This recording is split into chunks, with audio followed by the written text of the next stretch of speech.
Հիմնականում ամենաշատը ինձ մասիվցիկ են հարցնում, Չախոյան արդեն որի-որ տարին է վերածննդի այգին փակ է, երբ է բացվելու։ Դրա համար ի պատասխան բոլոր նրանց, որ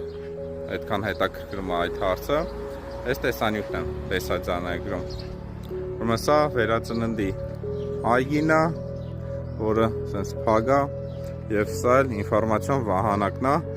որում գրված է, որ այգին արդեն իսկ պետք է շահագործման հանձնվեր անցած տարի 2024 թվականին։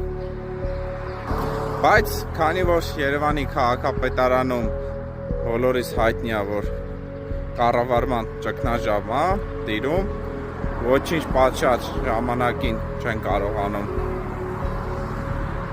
վերահսկեն, որ շինհրապարակները ժամանակին շահագործման հանձնվեն, դրա համար էլ հարգելի երևանցիներ ջան, մասիվցիներ ջան,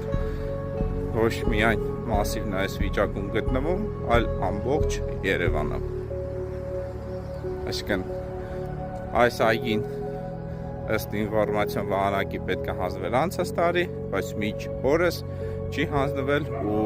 ինչպես որ նայում եմ արկա թերություններով եւ կիսատ-պռատ աշխատանքներով դեռ երկարատև ժամանակ։ Հիմնականում ամենաշատը ինձ մասիվցիկ են հարցնում, Չախոյան արդեն որի-որ տարին է վերածննդի այգին փակ է, երբ է բացվելու։ Դրա համար ի պատասխան բոլոր նրանց, որ այդքան հետաքրքրում է այդ հարցը, այս տեսանյութն եմ տեսաձայնագրում։ Ուրեմն սա վերածննդի այգին է, որը սենց փակ է, եւ սա էլ ինֆորմացիոն վահանակն է, որում գրված է, որ այգին արդեն իսկ պետք է շահագործման հանձնվեր անցած տարի 2024 թվականին։ Բայց քանի որ Երևանի քաղաքապետարանում բոլորիս հայտնի է, որ կառավարման ճգնաժամ է տիրում,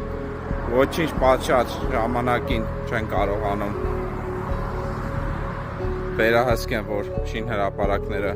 ժամանակին շահագործման հանձնվեն, դրա համար էլ հարգելի երևանցիներ ջան, մասիվցիներ ջան,